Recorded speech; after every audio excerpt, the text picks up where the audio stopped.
Hey everyone, it's me, Sam Stein, managing editor at Bulwark, and I am with Tim Miller and Will Sommer. We're back. It's been a while, boys. How you doing? You're supposed to answer. I'm good.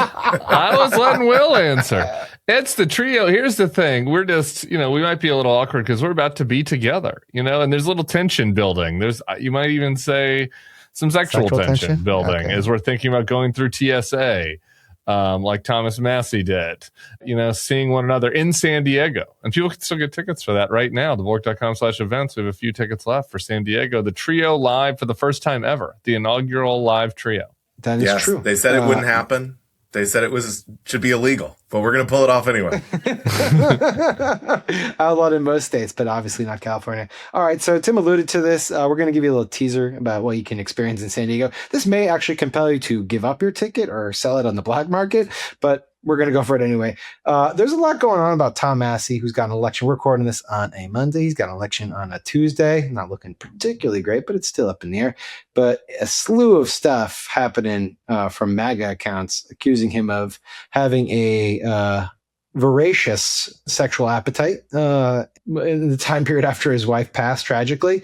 Will, can you give us the rundown, since you monitor this stuff way more aggressively than either Tim and I do, and you have more comfort talking about Viagra and men's penises? Well, maybe I've been monitoring this case very closely. So the backstory here is that about a week ago, this woman named Cynthia West came out, and she's this kind of like very minor. She's like running for school board in some town in Florida. And she said, I dated Thomas Massie, and there was this kind of like a payoff, maybe something like, this sort of weird situation where she claimed he offered her $5,000 in quote unquote cow money. So untraceable money Thomas Massie had made from selling cows. Basically, now this has evolved into this week. Laura Loomer interviewed Cynthia, and I think it's like 2.5 hours. I mean, it just came out as we're recording this. I'm just diving in now. And it gets, you could just hate Thomas Massie's guts. You could be Donald Trump, whatever. Trump's promoting this interview, by the way.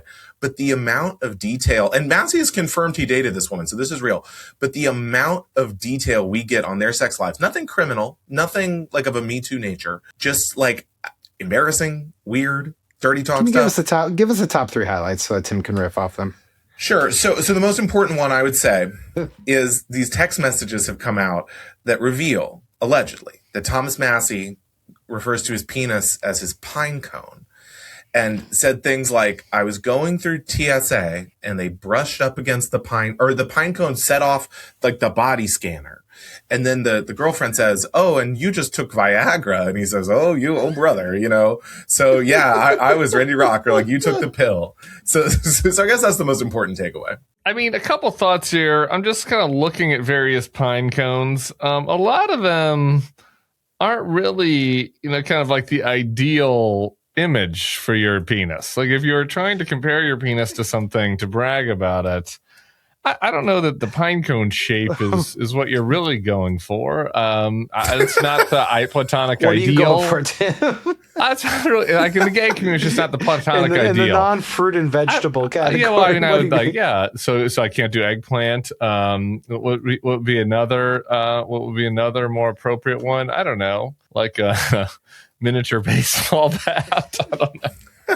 A mini bat, one of those souvenir bats you get at a game with the kids. I don't know. Anyway, we'll keep thinking about it. But that's takeaway number one. Takeaway number 2, I always do like to say this. We can joke about it and tease about it.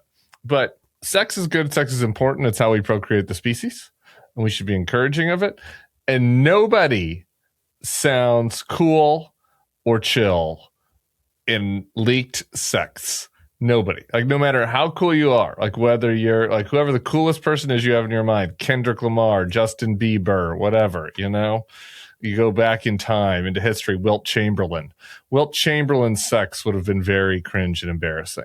There's no way to do it that doesn't sound a little goofy when it's taken out of the context of the moment. And so I want to offer that caveat for any additional jokes we make about Thomas Massie's pine cone. I think he comes off looking just fine, honestly. I mean, relative to other sex, to your point, like there's so much Cal worse. Cunningham sex.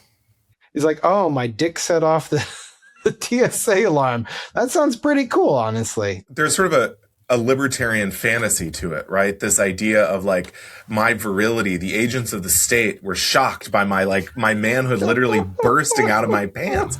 I mean, that is like a guy in the backwoods. He's going to love that story.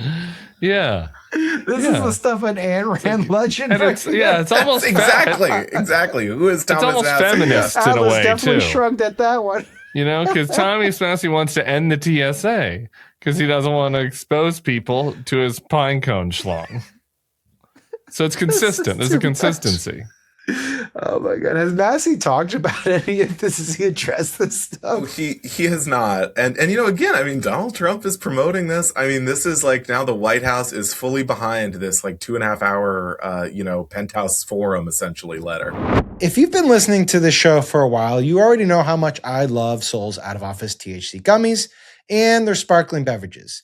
Now they've launched something new just in time for the summer. Mood Gummies. Sol is a wellness brand that makes delicious hemp-derived CBD and THC products designed to make feeling good simple. Sol's new Mood Gummies have precise dosing, clean ingredients, and formulations designed for predictable effects, so you can choose how you want to feel while staying in control. And let me tell you, staying in control, kind of important. Instead of having a drink, you can take their Uplift Gummies for the perfect buzz for a night out, or when you're just winding down. Take their Mellow Gummies for fully unplugging. My personal favorite is the Sol's Balance Gummies, the perfect one to take when you're just listening to your favorite podcasts. That's why I take so many of them. I'm always listening to Bulwark Takes. Whatever the moment, there's a Sol Mood Gummy to match. Make today a good day and get yourself some Sol Gummies. Right now, Sol is offering our audience 30% off your entire order. Go to getsol.com and use code BulwarkTakes. That's getsol.com, promo code BulwarkTakes for 30% off. And what about Boebert, who's been dragged into this totally Boebert, unintentionally? I know. I have my own theories about this. So here's what happened. So in this interview, this woman says it kind of gets dragged out of her. By the way, Laura is like a very, send her to Guantanamo Bay. I mean, she's for maybe multiple reasons, but as an interrogator, because she really like drags it out of this lady.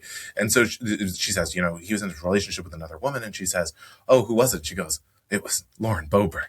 And so basically, my theory is this. I think this lady may believe that Lauren Boebert was in a sexual relationship with Thomas Massie. He may have told her that. Maybe they were. I don't know. But I also think that Thomas Massie has a rich sexual fantasy life, and that he may have been, based on these accounts, and he may have just sort of been making things up. A rich interior life. Men have rich interior lives too. Sometimes people don't realize that. I think it's important to point out, if we're going to discuss this reporting by Laura Loomer, that simultaneously to trying to expose Thomas Massie's virile pine cone, she's also pushing for the deportation of all Muslims from the country. And that was her response to a violent, murderous attack on an Islamic center. Her response was not that we should do something to stop the attackers, but that we should ban all Muslims from the country. I do think, it bears mentioning that given her access to the president and her influence and her centrality to the story, how grotesque of a person it is that we're dealing with. I thought you were going to take that in a different direction. I thought you were going to say that she has lived, that it's important to keep in mind that she has no credibility whatsoever, makes shit up all the time. But yes, she also is bigoted against Muslims. So there's that too. Again, folks, just a reminder, this is just a sampling of what you'll get in San Diego. Hunter Biden. You get laughs, you get TikTok, you get righteous rants against the illiberal MAGA right. You get all of it. We're touching all the bases. All right, switching topics quickly. Hunter Biden's going on Candace Owens, or am I hallucinating? Well, that's right. He's going on Candace Owens, coming out later this week. I think he's kind of like a clout shark now. He's out for internet attention. He teamed up with the guy from Andrew Callahan from Channel 5, a popular YouTube channel. They did a couple live shows together. I think he's just, I think he's out for attention. Maybe, does he have political ambitions? Who knows? I think this sucks very badly. And I expressed that on X.com, the Everything app. And several people, Hunter Biden defenders, replied to me. They're saying things such as, but Tim, you said that Democrats should go on to Joe Rogan. And but Tim, you said that it's good to engage with us on Piker, et cetera, et cetera. You are the person who's saying we should engage with these things. Why is this different?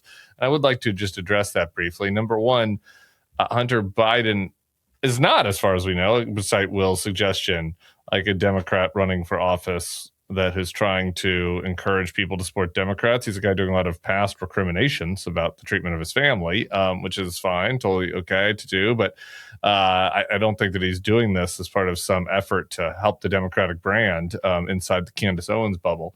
But really more important than that, Candace is a lunatic who has advanced like tons of insane conspiracy theories, like unabashedly racist theories. And so, like, in the same way as I said this about going into those other places, it's like, if you are going to do it, you're going to have to be really ready to engage and like fight with him. And that doesn't really seem like his MO. So we'll see how it turns out. But like, he's clout chasing, but this is helping Candace's clout. Like, this is, again, making it like Candace is once again a central, node of the conversation because she's inserted herself into this, and it seems like it's doing her a big favor. Would you felt the same way if we did Tucker?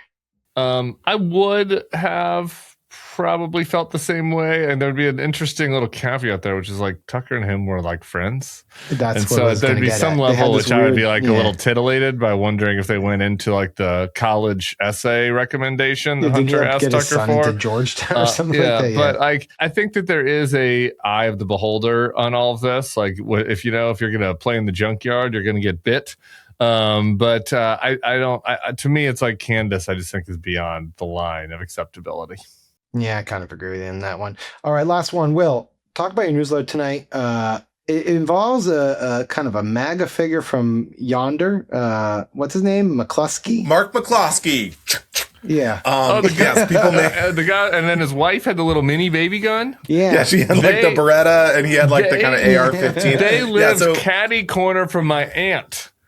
Big moment when that happened in the family text chain. So people may remember Mark and Patricia McCloskey from the 2020 Black Lives Matter. There was a march in St. Louis, and they went by this rich lawyer's mansion, and him and his wife came out with their guns and were kind of, warding people off. Now, for about a year now, he's been deeply embroiled in the quest for January 6th reparations. He teamed up with Trump's old high school classmate, a guy named Peter Tickton, who has made a career out of being like, I went to school with Trump 50 years ago. And so basically the two of them, they had this quixotic quest, and they thought, and McCloskey basically bailed. He said, I'm sick. I don't care anymore. And then we saw last week, the funds happening. 1.7 billion for victims of the Biden DOJ weaponization. And suddenly Mark McCloskey, the next day, he says, I'm healed. I'm back. Guys, I can help with your cases. I can take a maybe 20%, 30% again. And now Peter Tickton and McCloskey are at each other's necks, and they are not, and all the J6 people are like, I don't need a lawyer anymore. I'm taking this whole thing myself. The Lord works in mysterious ways. What a magical moment. I mean, if you listened to, the Trump pastor that talked about how we waited 200 years for the Lord to give us a leader with the strength to bring us a ballroom, you start to think, you can never know when the Lord's power will infuse someone and make them realize that they can get cash out of a grift. It's amazing. It's amazing when money gets involved. Can I give you guys a little sort of sweetener to close this out? A little breaking news as we're sitting here talking. Dylan Byers of Puck has a scoop. Paramount leadership has had informal discussions about changing Barry Weiss's mandate at CBS News and eventually CNN in ways that would give her less control over TV. That's a shame. It was going so well. Tony was stuck in Taiwan, but other than that, feel bad. What's tough timing, to go to put a person in charge of news who had no experience with the news, who was an unapologetic banger of the war drums, like 1 week before the stupidest and most disastrous war, in recent memory, was launched by the administration. Did create some problems, I think, for the brand. Well, we'll see how it goes. She still is in a leadership role. All right, fellas, it's great to talk to you both. We'll do this again in a day. We'll see you in San Diego. Yeah, get your tickets, folks. Thebulwark.com/events. We're in San Diego on the 20th. Then Tim and I are taking a bus, going to LA. 21st, if we get there in one piece. Tim doesn't kill me on the bus ride. Sam's a little Bulwark. queasy. I don't like bus rides. Don't like them. You might see me puke on the live stream. All right, thebulwark.com/events. Take care.